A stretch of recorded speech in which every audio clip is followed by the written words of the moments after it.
यहाँ हम ज्ञान के अध्याय में नहीं लिखा है कि हम हार मान जाएं। हमें विश्वास रखना चाहिए कि सफलता तक का मार्ग कठिन हो सकता है, लेकिन असंभव नहीं है। जब तक हम प्रयास करना नहीं छोड़ते हैं, हमें हार मानने की जरूरत नहीं होती है। निरंतर संघर्ष और प्रगति के लिए जुटे रहने से हम अपने लक्ष्य की ओर प्रगति करते हैं। विचार शक्ति की ताकत को हिंदी में हार नहीं मानना के रूप में व्यक्त किया गया है। इसके अर्थ है कि जब हमारी मनोबल कमजोर हो जाती है और हम लड़ाई से हारने के बारे में सोचते हैं, तब हमें सक्रिय रहना चाहिए और अपने लक्ष्य की प्राप्ति के लिए निरंतर प्रयास करना चाहिए। हिंदी भाषा में यह कथन बहुत प्रभावशाली होता है। कोशिश करने वालों की कभी हार नहीं होती, न ही जीतने वालों की जरूरत होती है। इस कथन में बताया गया है कि जब हम सतत प्रयास करते हैं तो हमें हार का सामना करने की जरूरत ही नहीं पड़ती है। सचमुच सफलता का मार्ग कठिन हो सकता है, लेकिन निरंतरता और समर्पण से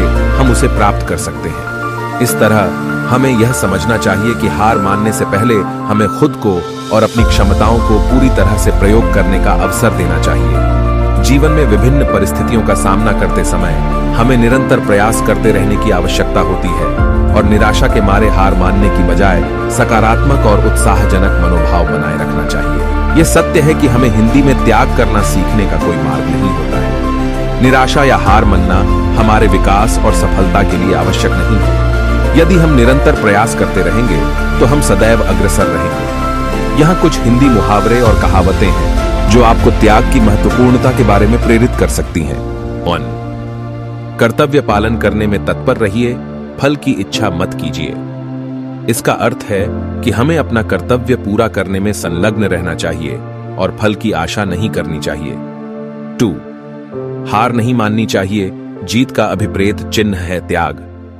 इसका अर्थ है कि हमें कभी भी हार मानने की आदत नहीं होनी चाहिए, क्योंकि वास्तविक जीत त्याग का परिणाम होती है। 3. जब जान हो जाए परवान तो मुसीबत दाग लेती है आन। इसका अर्थ है कि जब हम अपने लक्ष्य को पूरा करने के नजदीक पहुंचते हैं तो कठिनाइयां हमारे सामर्थ्य का परख लेती हैं। हमें ऐसे समय में त्याग की प्रेरणा लेनी चाहिए।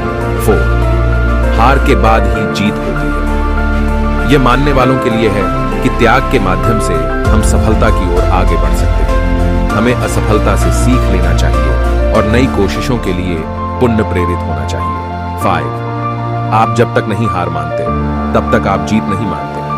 यह बताता है कि जीतने का सबसे महत्वपूर्ण तत्व है आपकी आत्मा में विजय की आस्था रखना। जब तक आप हार मानने से इनकार करते हैं, आपका संघर्ष जारी रहेगा। याद रखें, हम सभी कभी न कभी कठिनाइयों से गुजरते हैं, तथापि हमारा निरंतर प्रयास, दृढ़ संकल्प और त्याग हमें उन समस्याओं से पार करने में सहायता करते हैं और हमारे विजय की राह बनाते हैं।